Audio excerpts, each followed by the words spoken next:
Today is Monday, March 29th, 2021. And coming up on Roland Martin Unfiltered, day one of the Derek Chauvin murder trial. The man who is on trial for killing George Floyd. It began today in Minneapolis, and the lawyers, they certainly clashed on day one. 9 years ago, Congresswoman Debbie Wasserman Schultz, then running the DNC, appeared on my TV1 show, Washington Watch, and she said that the Republicans were instituting Jim Crow-like voting laws. Republicans lost their minds. She was right then, as people are now. She joins me on today's show to talk about HR1 and what Democrats can do to stop the Republicans and their efforts. Also, an internal communication by Delta shows their support of the bill that was signed into law by Governor Brian Kemp. That is not sitting well with lots of African Americans. Delta would get behind this voter suppression bill. And New Jersey is expanding their voting rights. We'll tell you exactly how. The Montgomery County Police Department in Maryland has released body camera footage that shows them handcuffing a 5-year-old boy. Wait until we show you this video. Plus, Virginia Beach Police shot and killed a black man over the weekend. Lot of back and forth that he was the gunman in a shooting, but it wasn't. 9 people were shot. 3 different shooters. He was not one of them. And also, Byron Allen.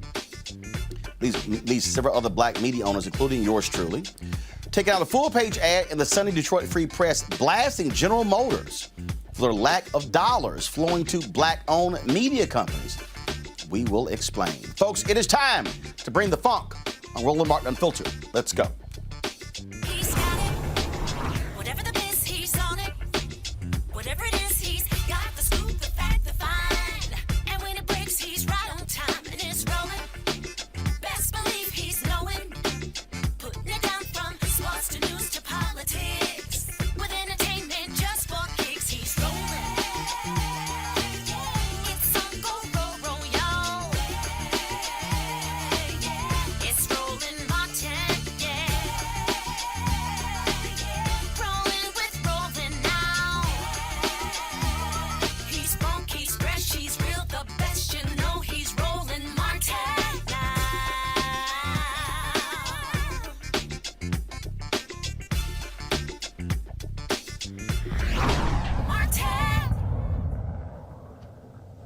Opening arguments and testimony began today in the trial of former Minneapolis cop Derek Chauvin, the man, of course, on trial for killing George Floyd. Prosecutors said during opening statements that Chauvin knelt on George Floyd's head and neck for 4 minutes and 45 seconds as Floyd cried out for help, stayed on his neck as Floyd failed and had seizures for 53 seconds, and then remained on a non-responsive Floyd for another 3 minutes and 51 seconds. This is an update to the 8 minutes and 46 seconds initially quoted.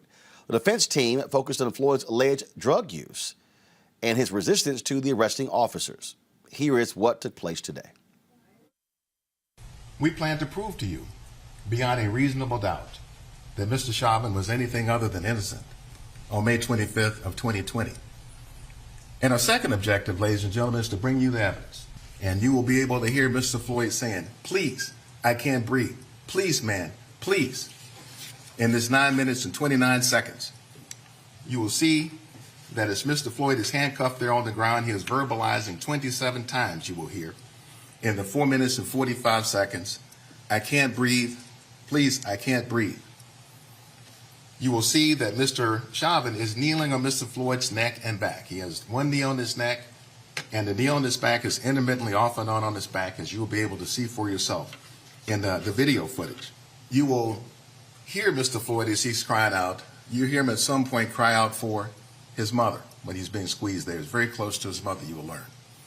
You will hear him say, "Tell my kids I love them." You will hear him say about his fear of dying, he says, "I'll probably die this way. I'm through. They're going to kill me. They're going to kill me, man." You will hear him crying out, and you will hear him cry out in pain. Mr. Chauvin asked the officers, "Is he under arrest?" Yes. And then Officer Chauvin began to assist them in their efforts to get him into the squad car. You will see that 3 Minneapolis police officers could not overcome the strength of Mr. Floyd. Mr. Chauvin stands 5'9", 140 pounds. Mr. Floyd is 6'3", weighs 223 pounds. As the struggle continues, you will see and hear both what Mr. Floyd was saying to the officers and the officers' responses to him. Mr. Floyd does end up on the street and appeared to continue to struggle to these officers, so much so that they considered applying what's called the maximal restraint technique. It used to be called the hobble or the hog tie. Mr. Chauvin used his knee to pin Mr. Floyd's left shoulder blade and back to the ground, and his right knee to pin Mr. Floyd's left arm to the ground. Officer King was placed below Mr. Floyd's buttocks, and Officer Lane was at the feet. And you will see and hear them continue to struggle with Mr. Floyd as he's attempting to kick.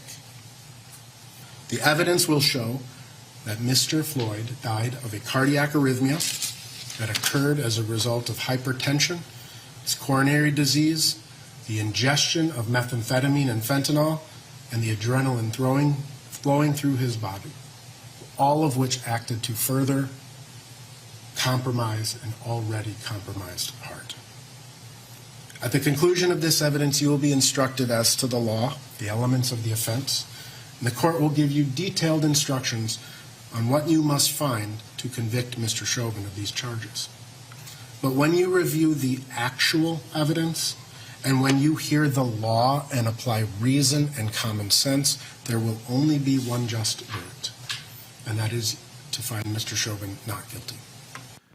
Joining me now is Bernardo Villalona, Senior Trial Counsel for the Joey Jackson Law Firm in New York. Certainly glad to have you here on Roland Martin Unfiltered. First of all, your assessment of today's first day of this trial. Thank you for having me, Roland. So today is the day that we've been waiting for so long. Since May 25th of 2020, we've been waiting for this trial to start. And we heard and got a preview of what this trial is going to entail by listening to the opening statements by the prosecution as well as from the defense. The prosecution, who did an opening about 1 hour long, did do a good job emphasizing that for 8 minutes and 46 seconds, actually for 9 minutes and 29 seconds, that Derek Chauvin was on the neck of George Floyd. Emphasizing also that your eyes don't lie, that you can believe your eyes. And when you look into that, you can see the intent of Derek Chauvin in taking away the life, the breath of George Floyd. From the defense perspective, actually the defense also did a good job. And the defense did a good job because they did a good job with the facts that they were dealt. They focused on reasonable doubt. They focused on reminding the jury that this case is not just about a video. And the way that they did it in saying that over 50 law enforcement people were working on this case, over 50,000 pages were involved, bait stamped in this case. And taking that into account goes to show you that even with all those pages and also all those people helping out, that it was more than a video. It wasn't a quick judgment that on that day he was culpable. So taking that all into account, I think that both sides actually did have a good day in terms of laying out the opening statement. So now let's see where we're going to go with it. First of all, what do you make of the testimony of Donald Williams? I want to play some of that right now. Watch this. So when I first arrived on the scene, Mr. Floyd was vocalizing his sorriness and his pain and his distress that he was going through. The more that the knee was blocked on his neck, and shimmies that were going on, the more you seen Floyd slowly fade away, and like the fish in a bag, you seen his eyes slowly, pale out, and again slowly roll to the back of his eyes. And so this is what I seen, this is what I heard, and that's how, what it was. Like, he was going through distress because of the knee, and he vocalized it, that I can't breathe, I need to get up, and I'm sorry. And his eyes slowly rolled to the back of his head. You seen the blood coming out of his nose. You heard him tell him before he stopped speaking that my stomach hurts. And those, most of the time, is the last bowel movement of your life. So from there on, he was lifeless. He didn't move. He didn't speak. He didn't have no life in him, no more on his body movements. During that time period, did you notice anything about his breathing that was significant to you. Yes, just like in MMA, you could tell when someone gets tired, or you could tell when someone's getting choked out or things like that. His breathing was getting tremendously heavy and tremendously harder for him to breathe, and you actually could hear him. You could see him struggling to actually gasp for air while he was trying to breathe, and I mean, he barely could move while he was trying to get air. As you were standing there, did others gather around? Correct. At the moment, I was the most vocalist person out there pleading for Floyd's life because I felt like it was definitely in the wrong.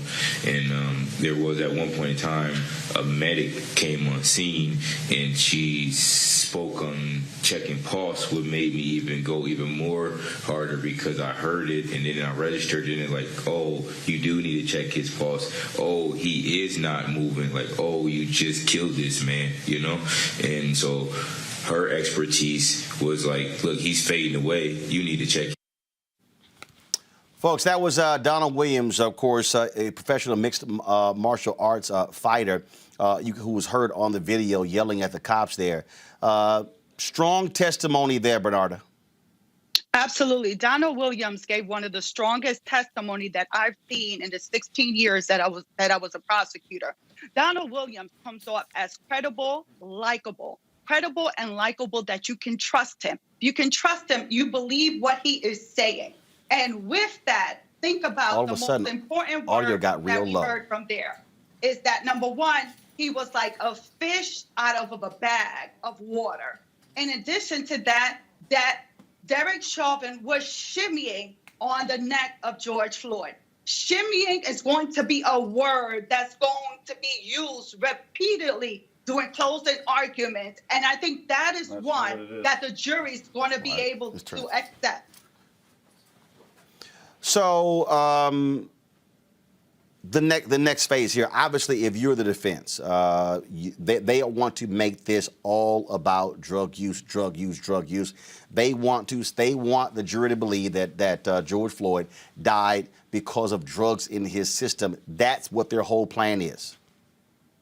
Absolutely, Roland, because what happens is that in any homicide case, you have to prove manner and cause of death. Manner of death has to be homicide. And then the cause of death has to be as a result of the actions of the defendant. If you do not prove manner of death being homicide, if you do not prove that Derek Chauvin was the one who actually caused the death of George Floyd, then you cannot find him guilty of any of the three charges. So that is the focus that Eric Nelson is going to have to take if he has any chance in trying to get Derek Chauvin acquitted. But in the end, like was emphasized by the prosecutor, George Floyd was on drugs for years, and he was walking around, and without any issue did he die during that time. It wasn't until May 25th when Derek Chauvin put his knee on the neck of George Floyd for 9 minutes and 29 seconds is that he actually died. Bernarda Villanova, we certainly appreciate it. Senior trial counsel for the Joey Jackson Law Firm. Thanks a lot. Thank you for having me, Roland. All right, folks, I want to bring in my panel here right now. Teresa Lundy, principal founder, TML Communications. Andrew Lee, political strategist. Dr. Julian Malvo, economist, president emerita, Bennett College. Teresa, I want to start with you.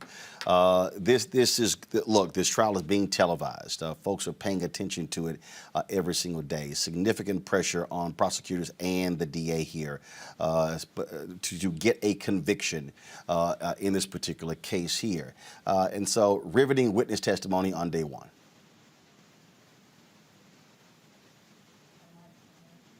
Teresa, you do this every week. You got to turn your mic on every week. I like to be on this.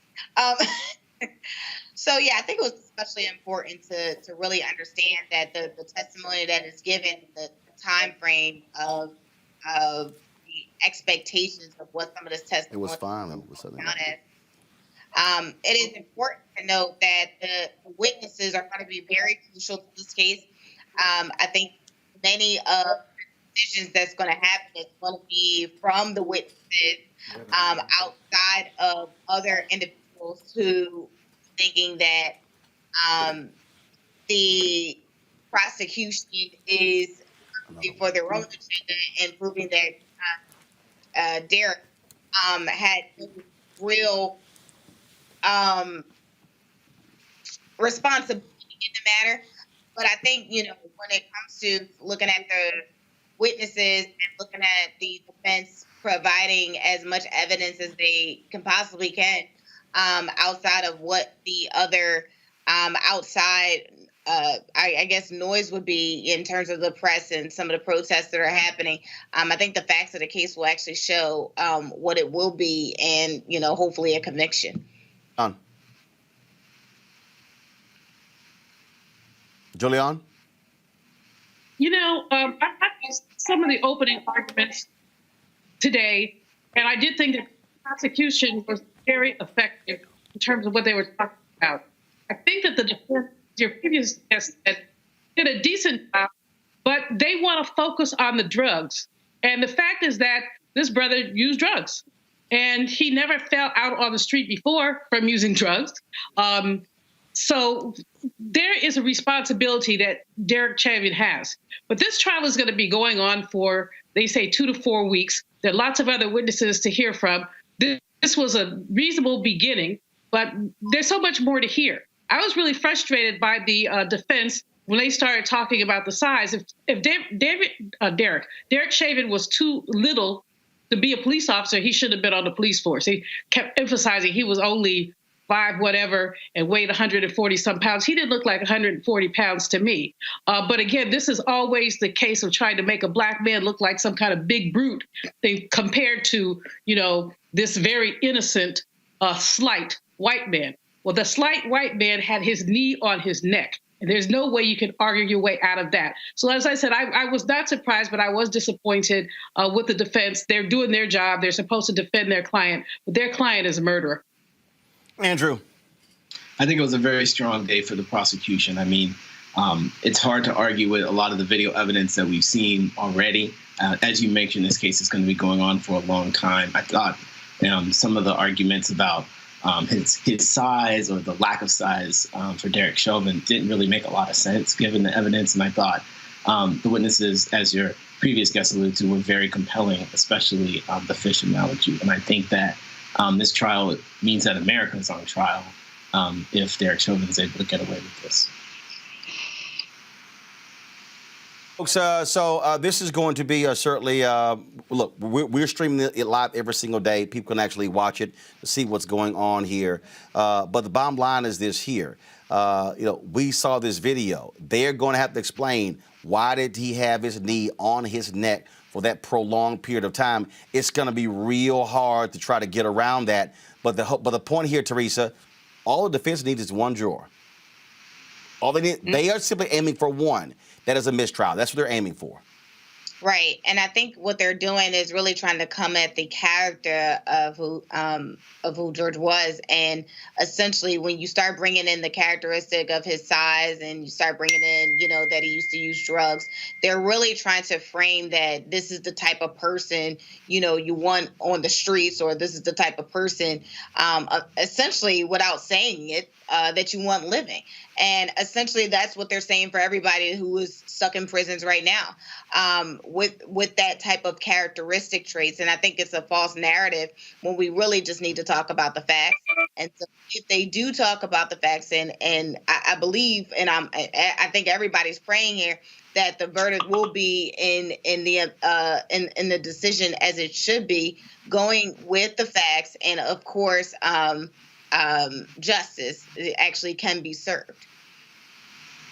Andrew, again, the goal is to get a mistrial or not guilty. Look, we know jurors typically side with police officers. That's what we're probably going to be. The prosecution is going to still have a tough job to convict Derek Chauvin. They are, but he has so many prior incidents of using this type of neck restraint that I really think it's going to be a lot harder this time. But you're right. All it takes is one to sow that doubt. But I mean, it's just so difficult to argue with the evidence. Like our eyes are not deceiving us. We all saw what we saw. Julian? this is disturbing at the way that the defense is going at this, but I think that the prosecution is going to have several other strong witnesses. Remember, there were a lot of people out there. The brother who testified today, he was trying to help. The paramedic who came and the medic who came to take his pulse. There are a lot of compelling witnesses to say, even if George Floyd was everything negative they have to say about him, he still did not have to die. When you look at the picture, dealing with size, George Floyd didn't have a gun. He had no way to defend himself. He had a knee on his neck. He was begging for his mother. And I think that when you get some of the other witnesses who were there, and there were several people there to say he was calling for his mother. He said he couldn't breathe. He said his stomach hurt. That's compelling. Absolutely. All right, folks, we're going to be covering this every single day, and we'll certainly give you the latest. All right, now let's talk about what is happening in Georgia. We'll first start off with Delta Airlines, folks. They released Delta CEO Ed Bastian issued an internal communication statement praising the Georgia voter suppression bill, SB 202. The statement reads, Delta believes that full and equal access to voting is a fundamental right for all citizens. Over the past several weeks, Delta engaged extensively with state elected officials in both parties to express our strong view that Georgia must have a fair and secure election process with broad voter participation and equal access to the polls. The legislation signed this week improved considerably during the legislative process and expands weekend voting, codifies Sunday voting, and protects a voter's ability to cast an absentee ballot without providing a reason. For the first time, drop boxes have also been authorized for all counties statewide, and poll workers will be allowed to work across county lines. Nonetheless, we understand concerns remain over other provisions in the legislation, and there continues to be work ahead in this important effort. We're committed to continuing to listen to our people and our communities and engage with leaders from both parties to ensure every eligible employee and Georgia voter can exercise their right to vote. Teresa, as a PR professional, how do you read that particular statement, knowing full well that folks are like, we still not happy with the end result of this bill? I think it was a lot of fluff in the midst of it. I don't think they really got to the point of it. I think there was a lot of communications that it's like they're testing the waters per se, and some internal communications really just do that. They put things out there and see what people will respond to. But I don't think there was actually any actuality of what they plan on doing, and I think that was missing really in that statement. Julian, again, seeing that particular statement there, so it reads like, hey, we're Delta, we made some phone calls, we got the bill to be a little bit better, so now let's take a victory lap. Well, it's like on the one hand, on the other hand, on the one hand, on the other hand. They didn't come out conclusively against the legislation because, as they say, they had their hand in the Kool-Aid. The problem is that the legislation that remains, okay, so maybe they added a little Sunday voting, and maybe they did a couple other things, the drop boxes, which the legislature had proposed eliminating. But what they did was tinkered at the edges of a mean-spirited Jim Crow bill. So they tinkered at the edges. It's just like President Biden. He says it's Jim Crow legislation, but he would condemn the filibuster. You can't have half of a Jim Crow. Half a crow is not a sandwich. And so with Delta Airlines shilly-shallying on one hand, on the other hand, what they really saying is you stand for nothing, you fall for anything. Andrew. I mean, it's an indefensible position. I mean, when you are making sure that voters in line, when they're being penalized for water, when you're restricting voting access, when you're cutting down on the number of days, when you're making it harder to cast a ballot, I don't understand how that's a defensible position, even for a company like Delta. So I think what we're seeing in Georgia is a lot of activists are standing up and saying, we don't want, the PGA Tour. We don't want certain movies being made here in Georgia. And I think that public pressure is going to continue to build as this gets resolved. The thing here is these companies are going to have to deal with the reality of voters. And they are going to continue to face the pressure. There are people out there right now who are calling for economic boycotts of Georgia. Here's why I do not agree with those folks today. I believe that before individuals who are outside of Georgia start calling for economic boycotts, you might want to listen to people who are in Georgia. There are people who are on the ground who have been fighting these bills. Stacey Abrams, Fair Fight, New Georgia Project, Black Voters Matter, and many others. We should be taking our cues from them, listening to them, letting them lay out the strategy, because part of the issue here, Julian, is that if you have a boycott that is not properly planned, where you have not trained people, educated people, walked them through what the fundamental issues are, then what it does is fail. I think back to the so-called boycott of the NFL with Colin Kaepernick. It wasn't organized. It was ad hoc. It was folks throwing out there. And so you had no real measurement because you had no real group that was behind it that was organizing people to have maximum impact. And so in this day and age, a lot of people, they always throw out boycott, boycott. If you don't plan, if you don't walk people through, all you're going to have are people sitting here commenting on Twitter and Facebook and Instagram, and you're not going to have a substantive impact.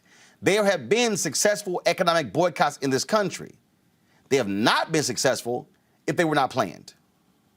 Well, the most successful economic boycott that we've seen, of course, was the Montgomery bus boycott, where you saw the people for a year walk to work, refuse to take the bus, send that city an economic message that we're not putting up with this anymore.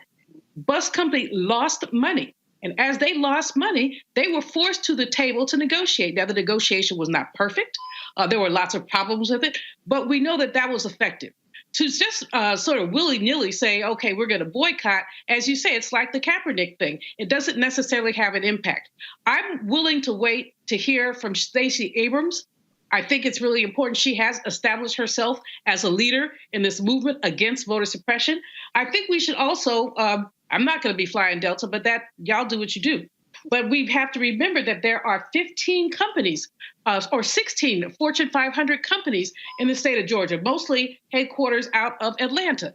You've got UPS, you've got Southern, you've got the Pulte Group, you've got, let's see here, of course, Coca-Cola, Home Depot. So they're literally, those 16 companies represent about $438 billion worth of revenue. Do we boycott all of them or some of them? And then let's not forget, Roland, when we look at the issue of economic boycotts, that because of mergers and acquisitions, there's so much interlocutory stuff going on. Coca-Cola owns like 400 brands, from Fanta orange juice to Dasani water. And I could go down the list and talk about some of the others. Some would say that Coca-Cola has been a good corporate citizen based on what they've done around diversity and the fact that the Honorable Secretary Alexis Herman was on at least one of their boards. Do we punish them because they've been kind of a good corporate citizen? Or do we say, well, you've got to draw a line in the sand? So I think that it's something that requires a lot more thought. And, you know, Twitter is not a boycott. You cannot organize around hashtags. And people need to understand that. I mean, you cannot organize and create a movement around hashtags. You could raise awareness around it.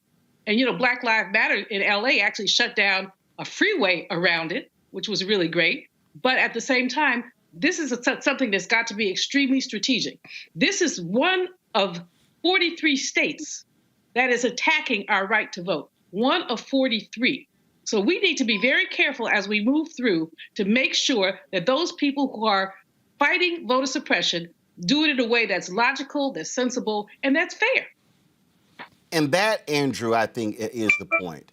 I've talked a lot on this show about Martin Depp's book, Operation Breadbasket, 1966-1971. It was a program that was instituted by Reverend Leon Sullivan in Philadelphia, where they had a clearly defined plan to get companies to not only hire African Americans, but to also put money in black banks, to hire black businesses. It was a multi-pronged strategy. Boycott was the last piece of it. There were steps they actually went through. And again, I think what people need to understand is it's very easy to just put something out there. Very easy to post it. Oh, boycott. But no, there has to be a strategy involved. There has to be a plan of action involved. Otherwise, again, you're going to have something unsuccessful. And here's the downside. If it fails, the company goes, oh, we're good. But if you properly plan it and execute it, and as Dr. King said on April 3rd, 1968, you redistribute the pain, then that begins to change the dialogue. And trust me, they don't want to feel the pain. You're absolutely right, Roland. I mean, it's hard to believe that only 2 months ago, Senator Warnock and Senator John Ossoff were just recently elected to Georgia. That seems like almost a whole another year ago that happened, but it was only 2 months ago. And I think the bigger question that we're beginning to grapple with is really how many state houses, how many state legislatures, how many city councils are still in Republican hands, and where you're going to continue to see efforts like this to restrict the right to vote and make it harder to vote, whether that's removing drop boxes, whether it's cutting early voting, and all sorts of other efforts that really are, as Dr. Malveaux said earlier, kind of a relic of the Jim Crow past, and we kind of thought we were past that in some places, but we're not. It's still here. We're still having the same conversation 40, 50 years later. First of all, Teresa, the reason why it makes no sense with the statement that Delta made is when you start talking about this particular bill. Oh, you're not going to have drop boxes. Well, the problem with the drop boxes is they're only open 9 to 5. Then they're going to be inside of the facility. So just to have a drop box, that wasn't the point.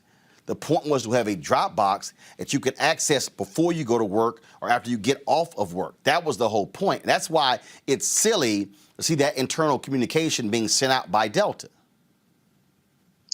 Yeah, and you almost want to think, and hopefully it's not, but it was intentional, right? Because I'm sure it didn't take, scholarly hours throughout the day when they were putting the strategy together. Oh, let's just put drop boxes in, but let's think about the times of operations, right? So it could have been one person that could have had that bright idea that could have saved this memo from going out that was pretty much a disgrace to the brand.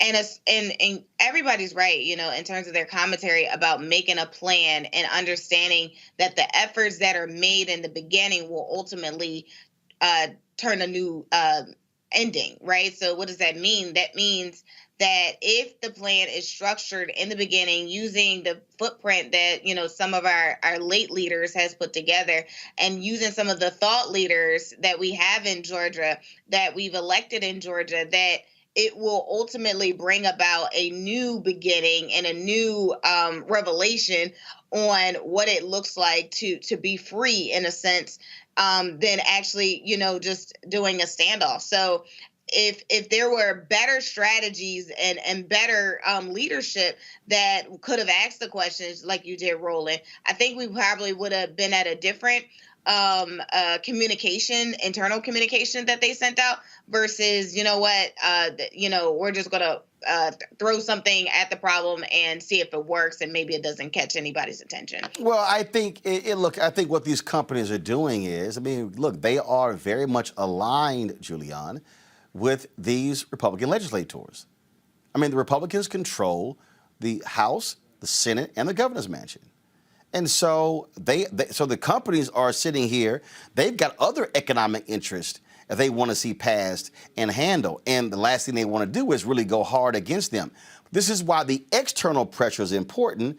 Putting that external pressure on them, then what you're doing is you're flexing those muscles. At the end of the day, what you're saying to every single one of these companies is, which do y'all prefer?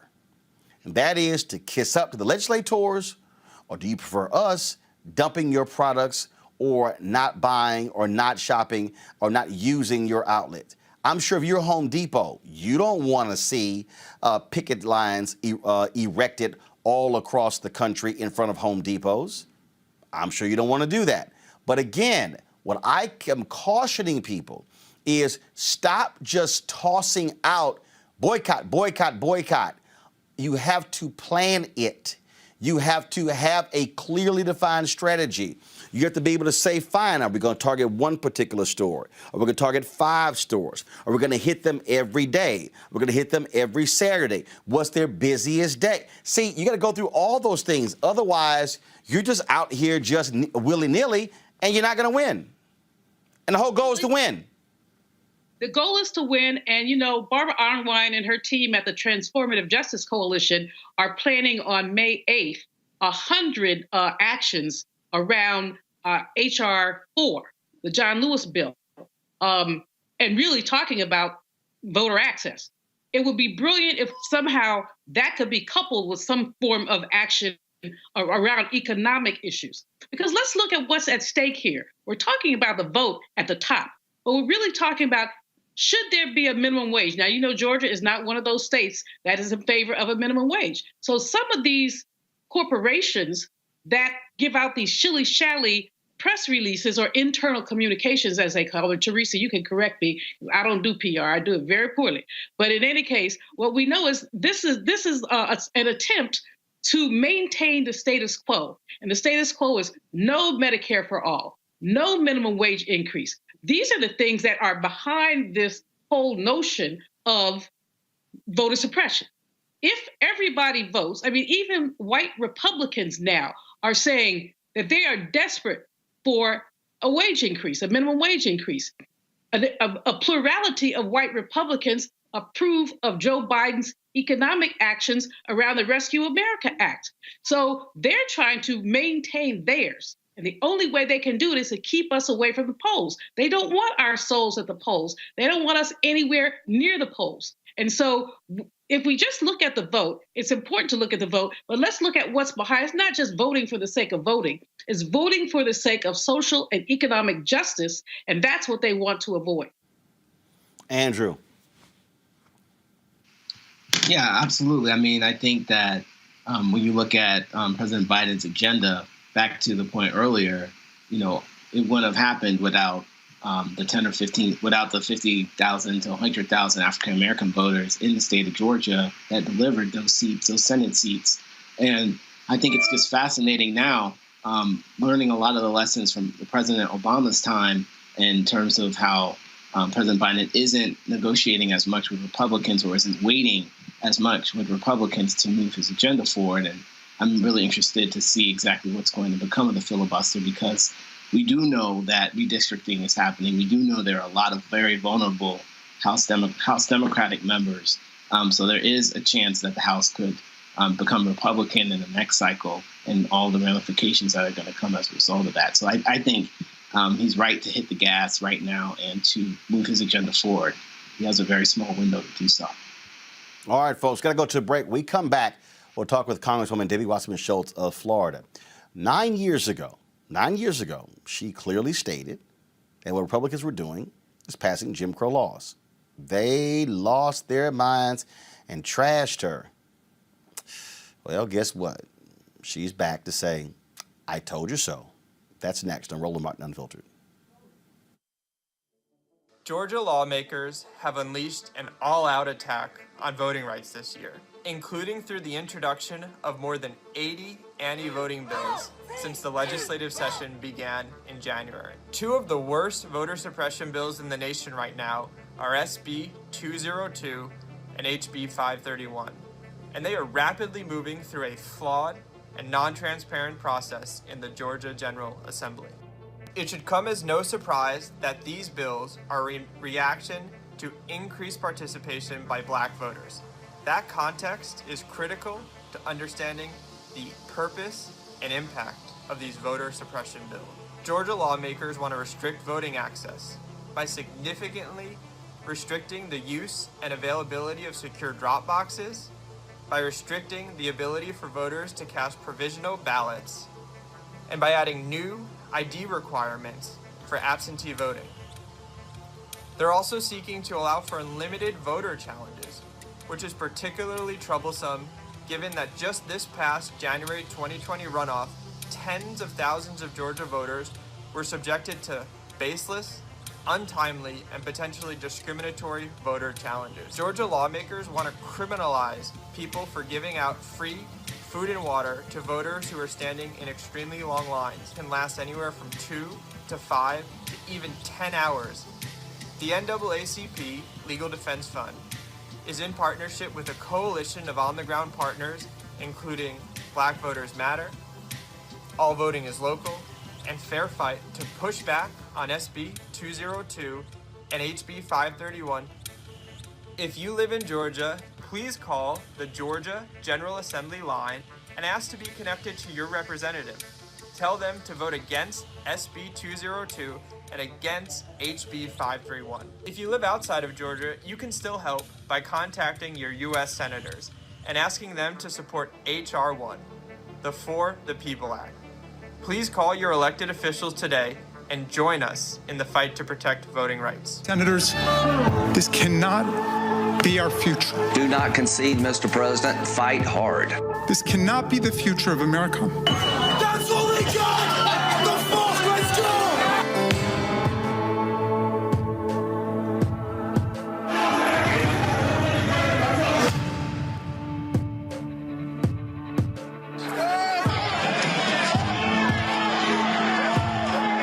American patriots start taking down names and kicking ass. Where the fuck are they?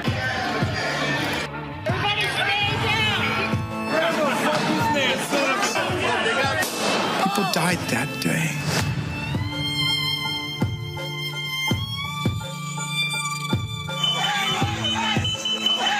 What message will we send the rest of the world? What happened today in Washington, D.C. is not America has stood for some very important things. I think what we've seen in the United States is terribly distressing. Incited by the current president. President Trump. The world is watching and wondering whether we are who we say we are. You were patriots, just like the patriots gathered at Bunker Hill. The election in many ways was stolen. Blessed are the peacemakers, for they shall be called the children of God. And at one point, people started chanting, kill him with his own gun.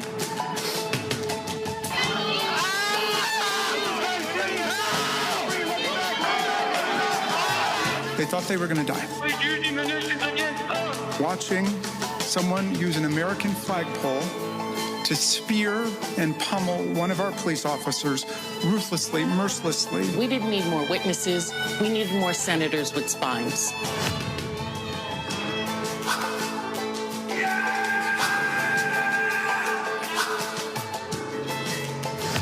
President Trump declared his conduct totally appropriate. So if he gets back into office and it happens again, we'll have no one to blame but ourselves. Hi, I'm Gavin Houston. Hey, what's up, y'all? It's your boy Jacob Lattimore, and you're now watching Roland Martin right now.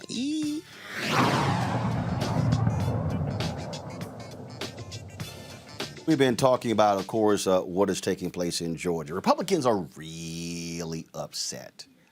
I mean, like really, really, really upset because Democrats have been calling these Jim Crow laws. In fact, yesterday, Lindsey Graham, very upset, senator from South Carolina, was on Fox News. And Lindsey was really mad. Joe Biden's playing the race card. Oh, just really upset. And then try to talk about exactly what this bill is. Listen to Lindsey, y'all, yesterday. I want y'all to listen to what he says. Watch this. What's sick is HR1. Federalizing state elections. In our Constitution, states supposed to run elections. HR1 is the biggest power grab in the history of the country. It institutionalizes ballot harvesting. It does away with the voter ID requirement. It will take over every election in every state. It makes the Federal Election Commission a partisan commission. It will no longer be bipartisan. So that's the power grab we're standing up to my friends in Georgia. They had the highest turnout in the history of Georgia Georgia. We had 150-something million people vote. So every time a Republican does anything, we're a racist. If you're a white conservative, you're a racist. If you're a black Republican, you're either a prop or Uncle Tom. They use the racism card to advance a liberal agenda, and we're tired of it. HR1 is sick, not what they're doing in Georgia. Okay, so little Lindsey, he says that Georgia had the highest turnout, so why are you screwing with the laws? See, y'all notice this, I told y'all. In 2008, massive turnout for President Barack Obama. He wins North Carolina by 14,100 votes. Highest North Carolina had ever. Republicans, what do? They go, whoa, no, we can't have that. We've got to change the law.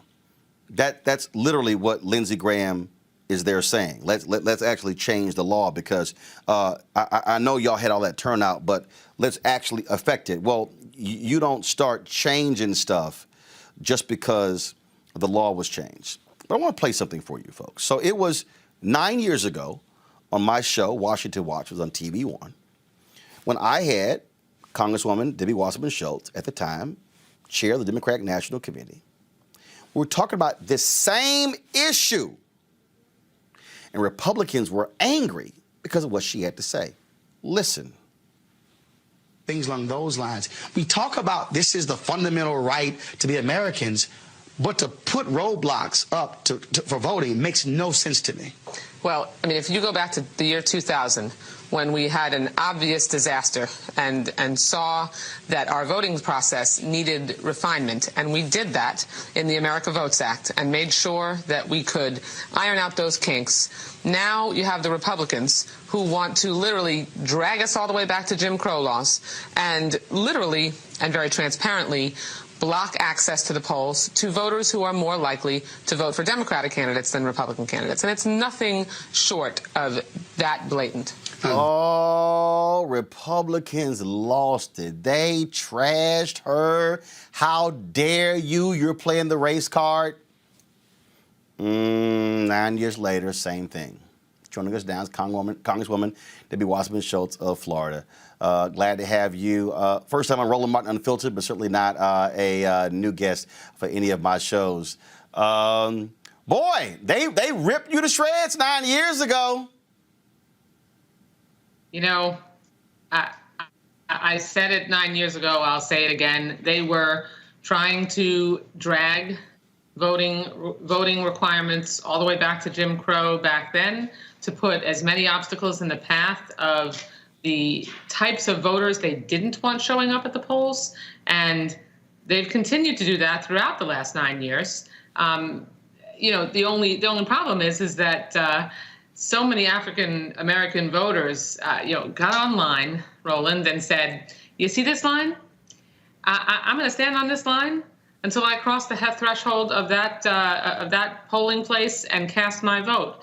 And that's exactly what happened, except that this time, because they knew that they weren't able to stop and shape the electorate the way they wanted it to look, now they're doing things like trying to prevent people from having water and food. They're stripping the power of local elections officials so they can inject partisanship and total control by one-party rule in Georgia over their elections. Donald Trump said it best, Roland. I think did we lose her? Did she freeze? All right, looks like we lost the signal for a second there. Congresswoman Debbie Wasserman Schultz, she left off by saying Donald Trump said it best. We'll try to get her right back, so y'all let me know when we have her back. But y'all notice this. Y'all notice Lindsey Graham. You notice the little whining and complaining, and Lindsey sitting here. Oh my goodness, they say we're racist. This is real simple, Lindsey. If Georgia had its highest turnout, why are you messing with the law? I think we got it back. You said Donald Trump, and you cut out right there. So Donald Trump openly admitted exactly what they thought and why they're doing what they're doing to throw obstacles in the path of the types of voters they don't want to show up, it's because Republicans don't win if all the voters who want to cast a vote show up. If minority voters show up, Republicans don't win. If senior citizens, if people who are infrequent voters, if working class folks show up to vote, Republicans don't win. So now all over the country, it's no wonder that in more than 25 states, you have Republicans trying to make it harder, not easier, for voters to cast their ballot, because with a record turnout, they lost the White House, they lost elections all over the country, and they don't want it to happen again. Here's what's interesting. One of the users on our YouTube channel just posted, what does shortening the hours have to do with voter fraud? And that's the point. They're shortening the hours. They're saying, oh, the drop boxes, as opposed to them being available anytime, they will be inside, which means that you can only drop off your ballot between 9 and 5. So if you're headed to work, no, you can't do it. After work, you can't do it. And we had the state representative Shannon on last week. If your mother or your father or your uncle, my parents are 74, if they voted they voted absentee and said, hey, son, drop it off, I literally cannot pick up their envelope as their son and drop it in the box, because that's now against the law. I couldn't drop off my college kid's ballot, which I did in the last election, and I'm their mother. And their permanent address is here. What they're doing is so incredibly transparent. I mean, we had it particularly in Georgia. Even the governor said they had a near perfect election. And so what they did in changing the law had nothing to do with the fact that they were trying to fix the problems that they supposedly had, because they acknowledged they didn't have any. What they're trying to do is shape the electorate to look like the kind of electorate that wins elections for Republicans, not making sure we have free and fair elections and maximizing voter turnout. And that is what HR1 would do. That is why the Senate needs to take up HR1 and send it to Joe Biden's desk so he can sign it into law. Because we need to make sure, just like we had the Vote America Act in 2000, which set some standards across the country for access to the polls, we have to make sure that nefarious partisan actors like the Republicans in Georgia cannot throw obstacles in the path of the voters they don't want to show up and win elections unfairly. They have to win elections on the merits. What's also crazy here is that they literally have codified it. They can take over the local board. Yeah. That's what I was saying. So here you have voters in these counties who have elected who they choose to represent them. Republicans are always talking about, oh, we hate big government. We want local control. Well, if you want local control, how are you, the state, now telling counties, oh, not only can we remove the whole board, we can replace it with whoever we want. And I'm sorry, everything Donald Trump wanted to do in 2020, they now can try to do. They can literally overturn the will of the people, because they're saying, no, you do not get to certify the election. We get to determine who won or not. And to be clear, had that been the law in the 2020 election, then Donald Trump would have been successful in being able to get those votes tossed,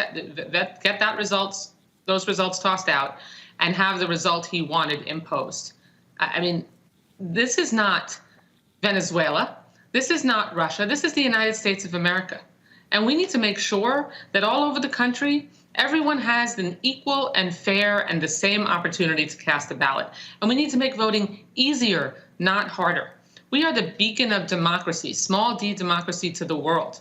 We're certainly not showing that. We're showing what is, in my faith's vernacular, we're showing our tuchus in what's going on here with Republicans knowing that they can't win elections unless they rig the electorate. And they talk a lot about rigging elections.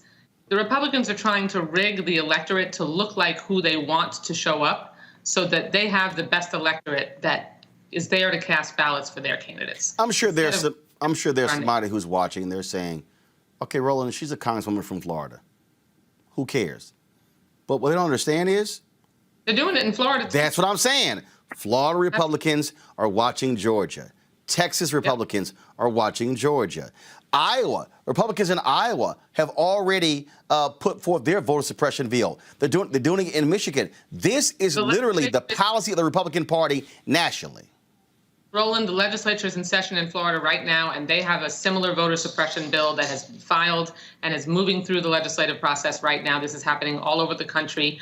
States that are controlled by Republicans know that they can't win elections on the merits or on the issues, so that they have to try to put obstacles in the path of the overwhelming majority of voters who would go to the polls and make their own choice freely. That's why we have to pass HR1. It's already passed the House of Representatives. We have to get dark money out of politics. We have to make sure that people have an opportunity, as much of an opportunity, to register to vote. Make it easier, not harder, to register to vote. We need to make sure that it's easier, not harder, to cast a ballot. We need to make sure, yes, we have secure elections. Yes, that people who are casting ballots by mail, that you make sure it is who the voter says they are. But the obstacles that these Republicans around the country are trying to throw in the path of mail-in ballot voters, especially states where they have been doing mail-in voting for years successfully, like we have in Florida, the only purpose they have is to try to make it harder for Democrats and people most likely to go to the polls and vote for someone other than a Republican to be able to cast a ballot. But how do we get Sinema in Arizona and Manchin in West Virginia to understand this? Senator Joe Manchin keeps doing all these interviews, talking about, well, as Democrats, we need to compromise and work with Republicans. I'm sorry. I have not seen a single Republican, not one, who believes that we should move on HR1. They're saying we don't have to do anything. So I don't know what world Joe Manchin is living in. And so how are you, as a member of Congress, get him to understand that he's in la-la land, that what he's describing literally doesn't exist? See, I'm for changing the filibuster. At the very least, we need to change to a talking filibuster. It should be difficult to hold up legislation that has a majority of the United States senators willing to support it. And you can do that by making it painful. A senator should have to stand up and debate and defend their position for, all the hours that they can muster physically. And, when they can't do it anymore, then it's time to vote. But listen to Joe Biden. Joe Biden has said already, he's not engaging in my way or the highway politics. He's willing to compromise. We're willing to compromise on what's in HR1. That's what the legislative process is about. You come together and you sit down and you find a way to pass what you can put together a majority for. I'm confident that if Joe Manchin and Kyrsten Sinema see that there is compromise that's possible, let's take the best parts of HR1 that can ensure that more people, not fewer people, can cast their ballot. And then if the Republicans are still standing in the way, I hope my two friends on the Democratic side of the aisle in the United States Senate are the reasonable people I know them to be, and understand that the filibuster reform is essential. Well, I hope so, because I don't see 10 votes. At the end of the day, the only way you keep the filibuster is if you could pick up 10 votes on the other side. I don't see one. I just don't. I don't either, because they want to win elections, and they know they can't win them fair and square, so they have to try to rig the outcome by shaping the electorate to look like an electorate that will show up and vote for their candidates, instead of an electorate that shows up and votes for candidates who support the issues that the majority of the American people want to see implemented, which is why Democrats won the election in November, and why we should be able to implement the policies that Joe Biden and our Democratic majorities in the House and Senate ran on. And we need to make sure that there aren't artificial obstacles like the filibuster in the way to prevent us from doing that. Congresswoman Debbie Wasserman Schultz, I appreciate it. Always glad to have you here. I look forward to you coming back the next time. Thanks, me too. Thank you very much. Folks, while some states across the nation are succumbing to Republican legislation restricting voting rights, New Jersey decided to make things easier for people to vote. Tomorrow, New Jersey's Democratic Governor Phil Murphy is expected to sign 2 bills that will authorize 10 days of early in-person voting and expand polling locations throughout the state. The governor will be joined by Stacey Abrams via video conference as he signs those particular bills. Come back to my panel here, Teresa. Look, at the end of the day, I don't care what Joe Manchin or Sinema thinks. You got to pass HR1. This is very simple. If Sinema and Manchin do nothing about the filibuster, they will be in the minority in 2023. Democrats are not, let me be real clear. Right now, it's 50-50. Democrats are not going, Republicans in Pennsylvania and North Carolina. You have the Warnock seat that's on the ballot in Georgia. You have the Ron Johnson seat in Wisconsin. That's 4 seats. Bottom line is this here. Democrats, you take 2 of those. You now have 51-49. It's no longer a tie. But the reality is this here. You allow these voter suppression bills to go forward, they are going to lose all of those, and Republicans will be in charge, and Mitch McConnell will be back running the show, and that means no bill Democrats desire will get passed. He will shut it all down like he did when Democrats controlled the House, and then they passed 300 bills, and he did not move on any of them. Yeah, so it looked like it would behoove them to really do what they said they're going to do and actually ensure that voting rights are more so expanded and make sure that rights are protected and that civil liberties are not lost. So I think it would absolutely make sense for them to make effective decisions unless they plan on not being there in the next 2 years to come. So if some of the decisions now is because they plan on retiring the next couple of months or the year, then yes, it makes sense on why they're making these choices now. But I mean, the long game is showing that it is time for them to pretty much own in on this is where it's going. Democrats are going to take it unless the filibuster comes. So. Andrew, again, I don't know what world Manchin is living in where he keeps talking about bipartisanship, compromise. Republicans, they have no desire to compromise on voting. They're saying no new laws needed. What the hell are we going to compromise for? So I don't know what world he's living in. Yeah. To compromise, you need to have a willing partner on the other side. And I think, we're seeing over 250 bills filed throughout the country that are assaulting voting rights, everything from acquiring signatures on the back of a mail-in ballot to new efforts to make sure that the awarding of electoral votes, changing that in some states to be congressional instead of like winner takes all, which in some cases would benefit Republican states that typically vote for the president, but in major cities where they tend to be Democratic strongholds. So I don't know what Senator Manchin's thinking or Sinema. I mean, I think in some ways he's trying to just maintain his power influence, but the assault that we're seeing in a lot of these really close races, 12,000 votes in Georgia for President Biden, that would make the difference. And if there are Republican boards or unelected boards that are going to be making these decisions on voting, overruling counties, overruling county boards of elections, would we see a situation where Republican elected officials are not going to level with their voters and say, hey, we lost fair and square? Could we have a situation going further down the line where if you have a Republican board of elections, they're just going to overturn the results? Julian, again, I mean, we could sit here and dance around this all we want to. We can entertain all of this silliness, this, that, and the other. It's just real simple. If the Georgia Republicans are successful, this is going to Florida and Texas and North Carolina and Michigan and Wisconsin. I'm just going to go all over. The Supreme Court, they're not going to do anything. They invalidated, Chief Justice John Roberts invalidated Section 4. There's no preclearance. The DOJ cannot step in. The only thing that can happen here is if Congress passes a bill, and that must pass the Senate, which means they must get rid of the filibuster. There's no question about it. I mean, Iowa, we could just, 43 states have this legislation that essentially puts power solely in Republican hands. The difference between Democrats and Republicans, unfortunately, is that Republicans see the long view all too often, and Democrats react almost emotionally and see the short view. And what we're seeing, I mean, you could go back to the election of Ronald Reagan. When he talked about deregulation, we're basically living that now. It took him a long time to get it in there. Newt Gingrich was the manifestation of Ronald Reagan.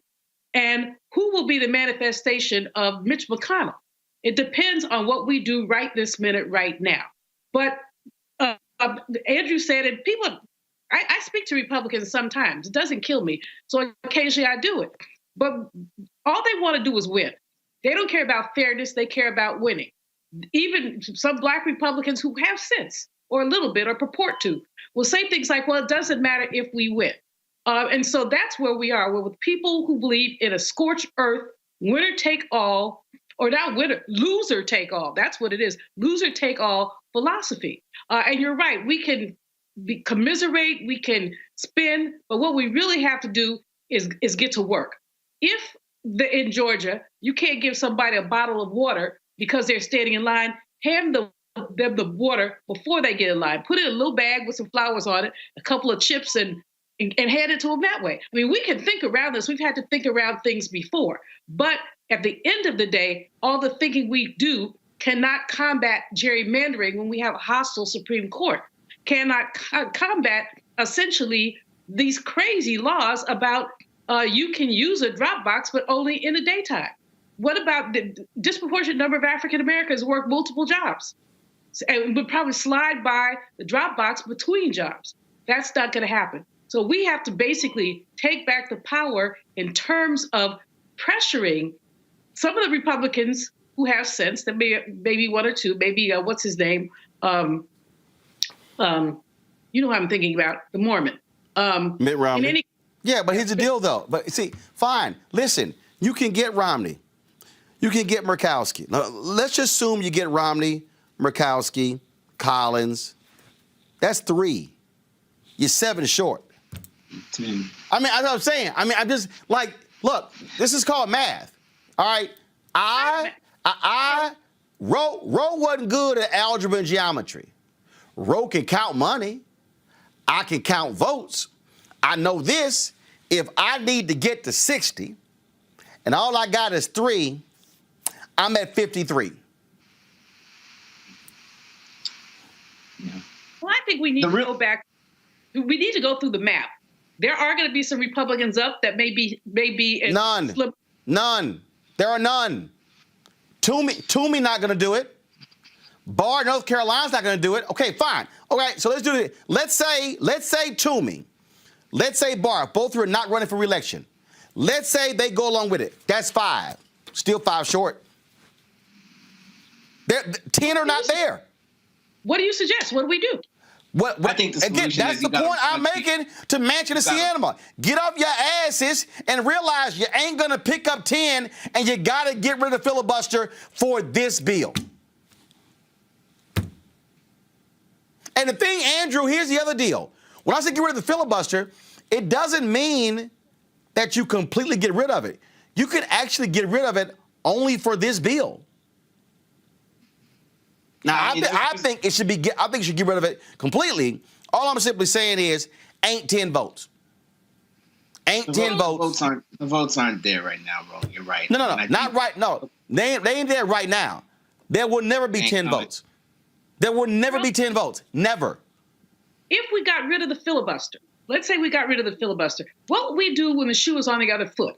I mean, I think that's don't matter. Hey, hold up. You know what Democrats gonna do when the shoe's on the other foot?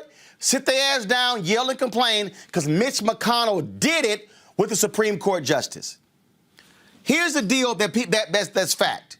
Senator Harry Reid is the people like, oh, he caused this. No, he didn't. The Republicans kept obstructing Obama's nominees and federal district judges. They kept it. They kept it. They kept it. Reid was like, look, I'm telling y'all, I'm going to get rid of this. Nope, they kept blocking. Finally, he said, nuclear option. This is what he said, though. We will keep the filibuster in place for appellate and Supreme Court justices, meaning you need a threshold of 60. What happens? McConnell gets in charge. Damn that. Hell no. 51. And then try to say, oh, Harry, you no. Reid was very clear. He changed it only for nominees and district judges. So here's the piece. McConnell has already shown what he's going to do if the roles are reversed. So guess what? You use the power you got. Because here's the deal. If you don't, you are guaranteed to lose because they can run the table on political gerrymandering, which means that with the census now, redistricting, they now can create more red districts. I saw one story where Florida is a perfect example. Right now, it's fairly balanced. I think it's like 21-16, something like that. The Republicans in Florida literally are thinking about creating like a 15-vote margin. If the listen to me clearly, y'all. If the Republicans are able to change the drawing of the lines, they can guarantee the Republicans will win the House because the Democrats only have a 4-vote majority. So you Democrat, you ain't got no choice. There ain't no choice. You have no choice. If you don't, you're guaranteed to lose. Andrew, you wanted to say something. Go ahead. It's time for Democrats to start winning some elections. I mean, they should be running candidates across the country and from school board on up. And but no, but you hold up, but Andrew, you can't look. The numbers. This is what I'm trying to explain. If Democrats got 55% of all votes in Wisconsin, and they still in the minority, how? Yeah, that's gerrymandering. Because the Republicans structured the districts to where they couldn't even win. Sued. Went to the Supreme Court. Supreme Court says we can't decide partisan things. Kick it back to the states. Well, here's the problem. You kick it back to the states, Republicans control the Supreme Court. Look, the only reason the North Carolina racial gerrymandering decision came down is because Democrats won a majority 4-3 on the state Supreme Court. And what did Republicans do? Republicans then tried to strip the state Supreme Court of all their power and give it to a lower court because Democrats controlled it. So when you say Democrats have to win, you can't win if the Republicans rig the election. You can't. Right now, Wisconsin, Pennsylvania, North Carolina, Florida, they have literally rigged the map to guarantee. Texas got 5 new seats in the last one. The Republicans tried to give themselves 4 of the 5, even though the reason they got 5 new seats was because of Latino population increase. And Latinos vote 70-30 Democrat. Because they control the House and the Senate and the governor's mansion in Texas, and they can run the table. So if you don't end the filibuster to pass HR1, Democrats, you guaranteed to lose. And then they will lock in gerrymandering even worse, and you will never be able to dig out of that because they will control the House, the Senate, the governor's mansion, and the state Supreme Court. They already control the Supreme Court 6-3. So you are completely in charge. That's why they got no choice if you're Democrats. Final comment, go. If they don't do it now, when will they do it, Roland? I mean... And that's precisely my point. Yeah. I don't see how you flip Manchin. The challenge is, I don't see how you flip Manchin. This guy has amassed an enormous amount of power by being Mr. Compromise. I mean, he has not been, he's a Dino. But what has he compromised? Nothing. He just sits there and obstructs the Democratic agenda. And what you have to do is you got to put it on his ass. you got to roll in 1,000 West Virginians every single day. You got every time his ass go home and have a town hall, you got to have 1,000 people show up. You got to go at him hard. You got to make his life uncomfortable. You got to make it perfectly clear that he is the reason. And then you're going to challenge him to say, all right, see, this is what Democrats ain't doing. I know I'm the next guest, Will, I'm coming to you. Manchin keep talking. He keep talking. He keeps compromise. This is what you say. You say, Joe, bring me the 10. Bring me the 10, Joe. Since you missed the compromise, bring me the 10 Republicans who are willing to compromise. Joe, we'll listen. He ain't gonna be able to find them. They don't even exist. They are a figment of his imagination. So that's how you do it. But see, and then for all these other sorry-ass mainstream journalists, when you bring his ass on your show, make him name the 10. Joe, name the 10, Joe. Name them. Who? Well, Jake. Well, George. Well, Carl. Well, Margaret. No. Name the 10. Well, no, I think. Well, Chuck. I think if we no. Name the 10. They ain't trying to do that because they already know the answer, and he know the answer, and he playing games. So we'll see what they do. But I'm telling you right now. I'm going to say it right now. I said it before. Ron Brownstein's in the piece. I'm going to tell you this right now. There is going to have to be a massive mobilization in the nation's capital on voting rights. We're going to have to put 100,000 people minimum on the Mall in Washington, on the U.S. Capitol. And let me be real clear. You can't do it on a Saturday. You got to do it when they here. You got to send people to Capitol Hill. You got to send them to all 435 House members. You got to send them to all 100 United States senators. You got to send, listen to me clearly, folks, you got to send delegations led by constituents of that congressional district and of that state. You got to send people from Kentucky to go see Mitch McConnell and Rand Paul. You got to send people from West Virginia to go see Manchin and Caputo. You got to send folks from Pennsylvania to see Toomey and to see his name is escaping me, Teresa, the other U.S. Senator Casey. That's what you got to do. That's the only way. They got to feel that heat.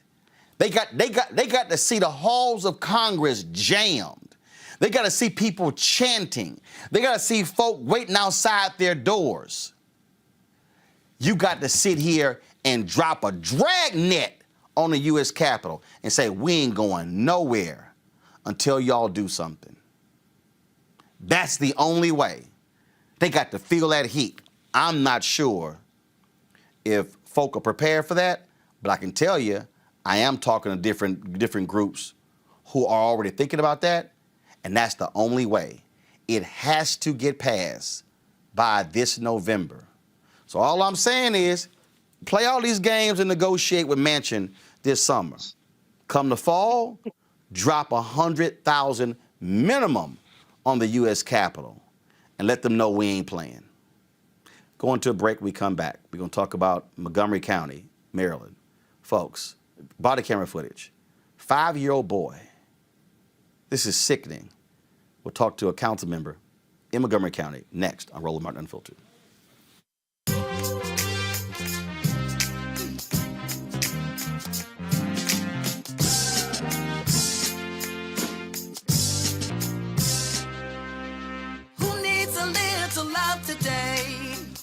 Some love sent their way.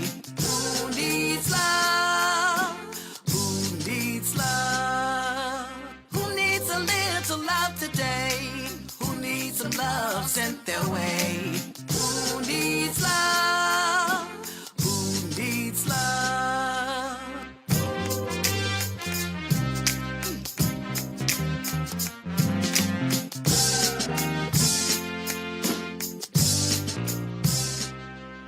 this is Essence Atkins. Hey, I'm Deion Cole from Blackish. Hey, everybody, this is your man Fred Hammond, and you're watching Roland Martin, my man, Unfiltered. Newly released body camera footage shows Montgomery County, Maryland police officers handcuffing and screaming at a 5-year-old boy during the January 2020 incident, telling the boy's mother she should beat him. A 51-minute body camera video was released by the Montgomery County Police Department on Friday. Watch. Come here, buddy.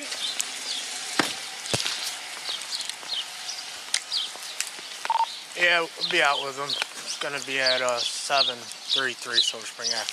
What's going on, man? What are you doing? Avenue 2, George 14, 733 Silver Spring. What are you doing? Huh? I tell you what. I got you. Listen to me. How old are you? How old are you? 5. 5. You feel like you can make your own decisions? Huh? You feel like you can do what you want? Are you an adult? Are you 18?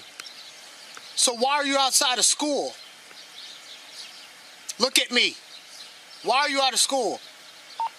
Why do you have people following you? Huh?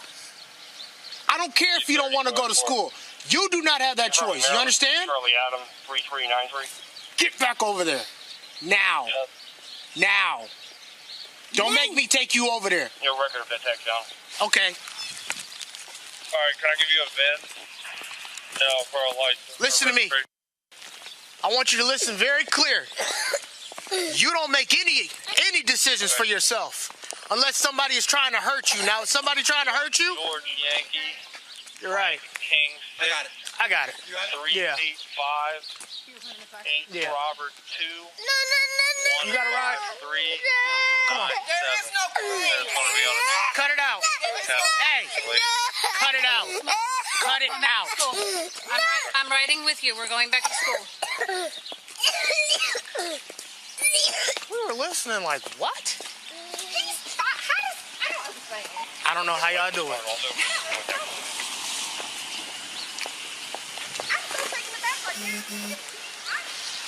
You got him? Yeah, you also had a license warning check. What in the world? Oh, yeah, if you can. Trying to hide behind the car. Ready. I don't know. Is it what I thought? That's him. David Edward Lincoln. Get in. Time Edward. Now. I'm not asking. Silence. Get in the car. Bam. I'm going with you. Let's go. Oh, we're going to have problems. Don't worry about it. Don't worry about it. I don't want to hear it. I still don't want to hear it. You better stop. You better stop. You better cut that out. Yeah. What's up? What's going on? Huh? Why you not listening? Huh? What Miss said is asked for a snack, and she said, "Sit down, and I'll give it to you." And he started attacking her, and then he went. So that's how we deal with adults? He took a friend from the back of the head and shoved her down. So what mommy gonna do? He took a clipboard and attacked. What mommy gonna do? With it. Huh? So now, what's going on? He walks out of the school. You left regularly. out of the school?